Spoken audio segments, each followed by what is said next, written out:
Okay, ready, Jamie? All right, ready, Emma?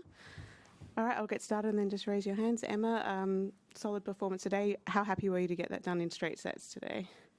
Yeah, I'm very pleased to have come through that match. It was difficult. It was quite hot out there, getting quite sunny, and obviously playing against a really experienced and seeded opponent who is playing great tennis. And I think, I think I'm very proud of how I fought and how I overcame certain situations in that match.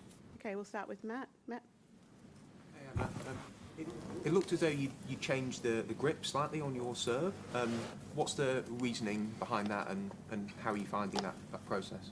Yeah, I mean, honestly, I'm not sure what I changed in my serve today. I think it had a mind of its own, so I will be sure to reflect and look at that and come back to you. Okay, we'll do Simon and then Charlie. Simon? Yeah, I mean, well played. On the serve, it was obviously, must have been disconcerting. So how did you deal with that mentally? Yeah, I think accepting the situation. I think in the first set I was hitting a lot of good first serves. I hit a few aces, and at the same time I was hitting a double fault. So I was like quite accepting that, okay, I'm at least going for it. And I think as the balls got heavier, it was a lot more difficult. And as I think more kept coming, it was not easy to kind of refocus, but I knew that, you know, even if I was down, I have great returns, and it was good to be able to rely on other parts of my game today that I know are quite strong as well. So, I'm just very proud that I didn't let it affect me too much and let the match run away from me. Okay, Charlie and then Elle. Charlie? Play Amanda and you both have had these big breakouts as teenagers. Could you just talk about some of the challenges of having a breakthrough at such a young age? I think there are challenges in the sense of you obviously get a lot of attention, and maybe certain decisions are judged, or what you're doing is potentially criticized. But at the same time, I feel like it's given us a great platform to, you know, be able to have opportunities, to be able to invest in our team, to be able to enjoy playing on big courts, for example. So even though there comes challenges, I think I want to look at the positive and optimistic side as well. Okay, we'll go Elle, Stuart, James. Elle? When you are working on a shot, especially the serve, I guess, how difficult is it to trust that fully when you go into a match? Yeah, I would say, the serve is quite a key shot in the game, obviously starting the point. And I think the thing about it is it's very important to not let it trickle into the rest of your game. Like, I think when you're maybe not committing as much on it, then it kind of just seeps through. Maybe, you know, the first ball after you're a bit more under the pump. But I think I've had experience like having, you know, teething problems, I'd say, with it, and then being able to come back and fix it for the next match. So, I'm looking forward to kind of getting back out on the court tomorrow and working on it. Stuart? How important do you think it was to avoid a deciding set? Because, you know, physically you haven't played any matches at all recently. Yeah, I think it was quite a long match. I think we were on the court for like 2 hours 20, which, first match of the season, and I haven't necessarily played outdoors for a long time, since Seoul. So I think for me, playing, 2 sets was good, but equally I felt pretty fit out there, and right now I feel good as well in my body, and I think it's just a testament to the work I'm starting to do off the court, and I didn't necessarily feel like any restrictions. Okay, we'll do James and then Jonathan. James?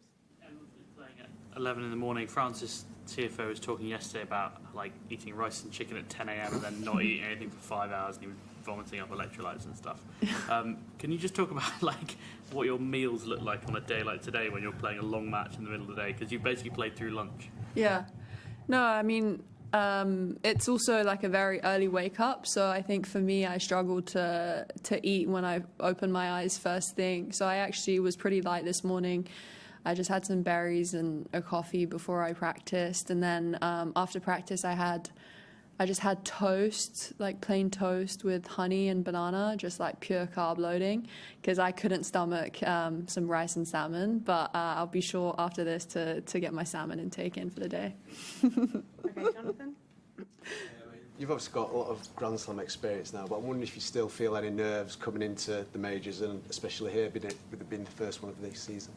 Yeah, I think first rounds, there's always nerves. I feel like every player in the draw would think that. I think it's just about overcoming it and getting through first rounds. And I love playing the slams. I love playing the big tournaments, of course, but you do feel a little bit more, like excitement and buzz at these tournaments, especially with how busy it is, and when you walk around, there's a lot going on. So it's just important to stay focused and in your zone, and I think I'm doing a good job of that, just how I go about my day and my business. That's all I can do, and I'm just going to keep doing it. Okay, David? It doesn't get any easier on paper. You've got Amanda Anisimova next. What do you know about her? Yeah, I know she's a big ball striker. I mean, she hits the ball really hard. Practiced with her a couple times, and she likes to dictate. So I think it's going to be a big challenge for me. Of course, she's had some amazing results as well. She broke out really early, so I'm looking forward to going out there and testing my game and seeing where I'm at. Okay, we'll do two more, Tumaini, and then finish with Matt. Tumaini? There was obviously a time when everything was very new for you, and you still had a Grand Slam already. How familiar does all of this feel now? This is your fourth Australian Open, so yeah, you've seen this place a lot now. Yeah, it's nice when you know where certain things are and you don't necessarily feel completely lost, I'd say, and you know your way around. I think I do feel more comfortable just with the way I'm operating. I feel like that brings me a lot of security, just knowing I have routines that I stick to, knowing that I have, good people around me as well.